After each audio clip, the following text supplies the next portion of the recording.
So just when I thought that we weren't going to have a submission for another episode in this series, we got another email. And this viewer story is a little different from the first two that we've looked at. And I'm glad that it is, because this person has gone through a tough financial situation. They've generously opened up to us so that we could either learn from mistakes that they've made or actions that they're taking to improve their situation. And a couple of reminders, this series is about staying positive. This is not to judge or cast criticism, it's about learning from one another. And the other thing to keep in mind is that this is not financial advice by any means. This is just me putting myself in this person's financial position and reacting to it. What would I do if I was in this situation? All right, let's get started.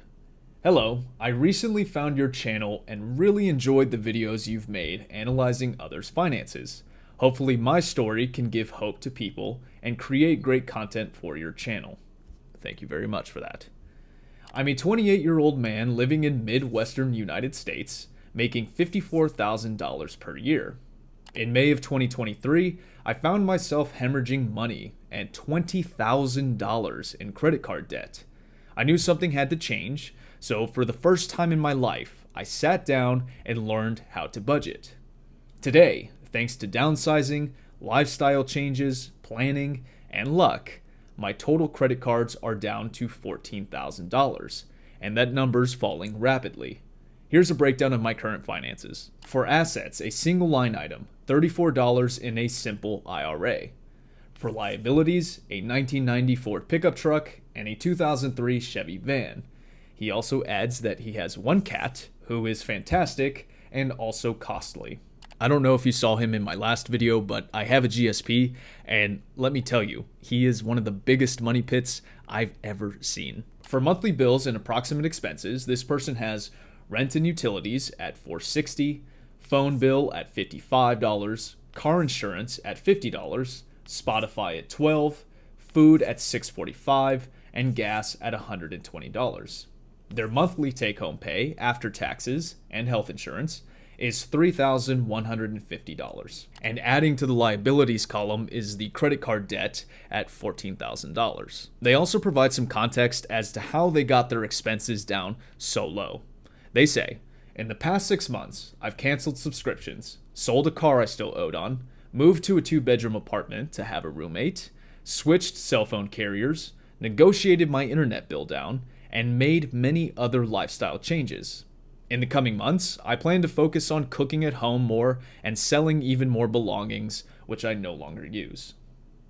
I'm grateful for how smoothly everything has gone, and oddly, I don't feel that my standard of living has noticeably lowered. There's a little bit left to the email, but let's get started with all of the numbers that this person gave us. So this person is 28 years old, living in the Midwest, and they make a salary of $54,000. Right off the bat, that is a solid salary to have at your age. In fact, it tracks what the national average is for that age group. And when the salary is solid, a lot of the financial issues that someone might be going through has a lot more to do with spending and maybe unforeseen events like a medical emergency and things like that. It doesn't really have to do with their earning power. All right, so moving to the balance sheet, in the assets column, you have the $34 that's in a simple IRA. For those of you that are only familiar with a traditional and a Roth IRA, the simple IRA is just an employer-sponsored form of the individual retirement account. In the liabilities column, they have the credit card debt at $14,000, interest rate unknown, but let's assume that it's in the 20s, as most credit cards are, and they added both of their vehicles to the liabilities. And although that's not necessary, I do appreciate the fact that you look at them like liabilities. Even though cars are technically assets, not only do they depreciate, but they oftentimes require a lot of additional capital invested for maintenance and insurance premiums and in the event that you're in an accident. And also, without knowing some of the finer details of these vehicles, like how much mileage they have, were they ever in accidents, what does that Carfax profile look like, we can't really put a value on what they're worth. So for the purposes of this analysis, let's just throw them out. Oh, and by saying that, that does not mean let's downplay how smart of a decision it is to keep older vehicles like this. As we've discussed in the past, owning expensive cars or purchasing new cars in this market isn't the best financial decision. So kudos to you for looking at vehicles like tools that get you from point A to B. And to some extent, as long as they do that, well, then what's wrong with them? Just to stay consistent with the previous videos, technically on paper, your net worth is negative $14,000. And the total debt to assets ratio is over 400, meaning that for every dollar of assets you also have $400 in liabilities. But here's why that doesn't really matter in your situation. You are in the beginning stages of building your personal wealth. There is a really good chance that the majority of people watching this had a balance sheet that looked exactly like this at one point. If we're talking about our financial journeys and the chronological beginning, middle, and ending, well, you're at the beginning. So instead of focusing on the balance sheet, which will come later, let's focus on the stuff that has more immediate effects on your financial position, which is the cash flow. The cash in versus the cash out. And this is where this individual needs to be extremely proud of how far they've come. Because if you take their monthly expenses and how much they're actually spending, and you compare it to the national average for each of these line items, you'll find that they are living extremely below their means. I actually found this article on Motley Fool, which is a consolidated list of the national average spending for the average American household. And on here, you can find all of the national averages for things like rent, things like car insurance, etc. Using those numbers that are based on the Bureau of Labor Statistics, if you compare each item, rent and utilities, they're spending $460. Well, the national average is over $1,500. You take their phone bill of $55. Well, for this one, we're actually gonna have to go to a different website because I couldn't find it on here. But that's $114. Car insurance, $50 compared to $133. Spotify, let's forget about that. But their food at $645 compared to $778, and gas at $120 compared to $260. If you total those two up, the national average spending for those line items totals to $2,873. You compare it to our viewers' expenses, and they're sitting at $1,342. With over $1,000 differential between the national spending and this individual spending, you can see that they are actively improving their situation by living below their means. Every move that they have made has contributed to the simple fact that they are spending less money than the average person. And why does that matter so much? Well, if you look at their cash flow, they are positive by over $1,800. And look, I understand that comparing someone's situation to the national average isn't the best comparison because it's just too general. When comparing yourself to national averages, in general, you're overlooking some of the smaller factors that impact what you have to spend. Things like demographics and the cost of living for that city. Ideally, what each of you do for better comparisons is find the state level or even local level data on things like rent and utilities and stuff. And I'm going to give this person even more kudos because it's really impressive how little they spend on a monthly basis. This is after inflation.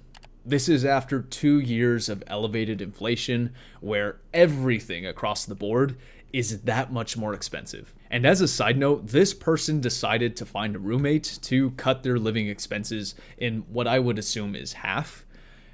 If you are ever in a situation where the cost of living is a concern, living on your own and paying rent and full utilities, living with a roommate, living with a significant other, or even living with your parents until you find some footing or until you find a better job or until you get rid of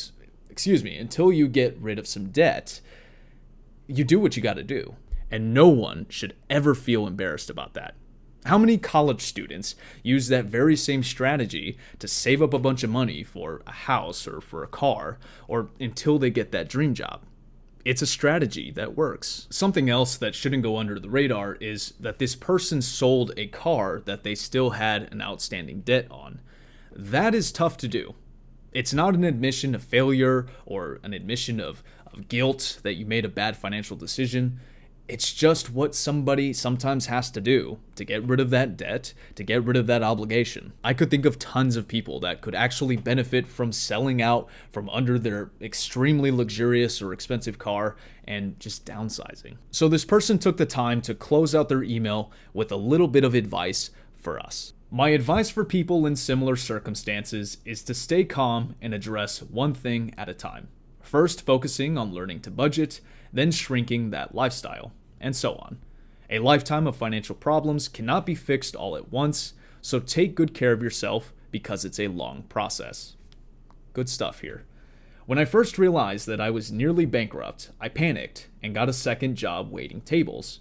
Working 7 days a week on my feet while moving alone between upstairs apartments in the middle of summer was a terrible idea.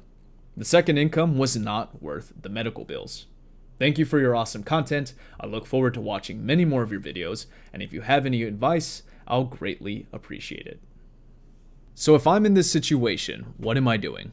Well, I'm doing exactly what you're doing. I'm following your footsteps. I'm focusing on the credit card debt and getting that down as low as possible. In the email, you specified that in May of 2023 is when you started to make some moves. So 7 months ago, you had $20,000 worth of credit card debt, and that is now sitting at 14. That puts you on pace if you were to continue at the same rate of paying down this debt. This puts you at around 12 to 14 months before that $14,000 is zero. 12 to 14 months and you're debt free. And to some people that might sound like a lot, but in financial terms, a year is nothing. And here's why paying down your credit card debt is such a good decision. When you pay down credit card debt, that is a guaranteed return, equivalent to the interest rate that you have on that outstanding debt. For example, let's assume that the $14,000 in debt that you have is issued at 25%. Each additional dollar that you put towards that credit card debt is receiving an immediate guaranteed return of 25% compounded annually. It's like saying that there's an outstanding bond with a fixed rate of 25% that you have now just invested in. And although you're not personally receiving the 25% return in the form of capital gains, you are saving your future self 25% on that single dollar. It's the opportunity cost of having credit card debt. And the reason why credit card debt is so deadly is at 20%, 25% interest. Well, that outpaces most diversified assets and almost all fixed income assets. To put it in perspective, the S&P 500, one of the greatest investments in the world, only returns about 10% annually. So if you ask me how to beat the S&P 500 in just 1 year's time, well, pay down your credit card debt. And of course, there's the simple fact that carrying over a credit card balance damages your credit history, and that trickles down into buying a home and qualifying for an auto loan and qualifying for future lines of credit should you ever need one. Now, there is a caveat that we need to discuss because it's really easy to say, oh, well, just pay off all your credit card debt and call it a day. The problem with the balance sheet isn't the lack of assets like a 401k or a Roth IRA, because like we established earlier, you're in the beginning phases of building that wealth, and you're 28, you have plenty of time. The problem, the immediate problem, is that there's no savings. Without savings, without an emergency fund, all it takes is one unforeseen event to knock you out for good. And that was a bit dramatic, I will admit, not knock you out for good, but it will completely disrupt all of the progress that you've made. Because if you don't have emergency savings to stopgap some huge financial expense, well, what are you going to do? You're going to get further in debt. And if your credit score is being damaged by carrying over this credit card debt, well, that's going to hurt your chances of qualifying for a low interest loan. And if you can't secure a low interest loan and you can't find the money in some other form, well, then you're right back to square one going into high interest debt. So what does that all mean for you? Well, you'll certainly have to be strategic about how much you allocate to paying off your credit cards and how much you start to allocate to building up a savings. What I personally would do is if I could keep allocating the same amount of money that I have been to paying down the credit card, then everything on top of that, every additional dollar that I can save, I am putting in a high yield savings account. Going back to your positive cash flow every month, if you're allocating $1,000 towards your credit card balance, well, then that $800 needs to go to a savings. So it's a two-pronged approach to your financial goals. Not only do you want to pay off this $14,000, but you also simultaneously want to build a savings that is worth 3 to 6 months of expenses. So I think that's anywhere from $4,000 to $8,000. And you've already stated an interest in selling more things that you don't need and looking for different avenues of downsizing. Everything that you get out of that, every ounce of dollars that you squeeze from those moves, needs to go to a savings. Because this is what you have to look forward to. After that credit card debt is gone, and once you have an emergency fund that serves as security for you, well, now it's time to invest in assets. Now it's time to shift your focus from those two things onto things that will build you wealth. And that's the real exciting part, by the way. Before we end this video, I did want to make a quick point about what this person said about picking up 2 jobs and what it did for their health. Look, if you're having financial trouble, why don't you just go get 2 jobs? Go get 3 jobs, or 4 jobs for that matter. Pick yourself up by your bootstraps. The problem with that hustle culture mentality is that it doesn't take into account the fact that a huge investment is in your health. I think it's safe to say that all of us here are interested in improving our finances and making sure that our future self is better off than we are now. But what good is any of this if we're not healthy in the future? What this viewer discovered is the payoff, the monetary payoff from their second job was not enough to compensate them for what it was doing to their health. In this case, they identified at which point an investment in their health outweighed an investment in their finances. So when I say take care of yourself, I mean a lot more than just finances. With that said, let's end this one here. A huge thank you to the viewer that submitted this email. This is the type of story that every single one of us can learn something from. This person identified a problem. They then developed the skills needed to formulate a potential solution, and then actively made the moves to enact that solution. Not only were they proactive, but they were honest with themselves. And that is why they are succeeding in improving their financial position. As always, thanks for watching. Until next time, take care of yourself, and best of luck.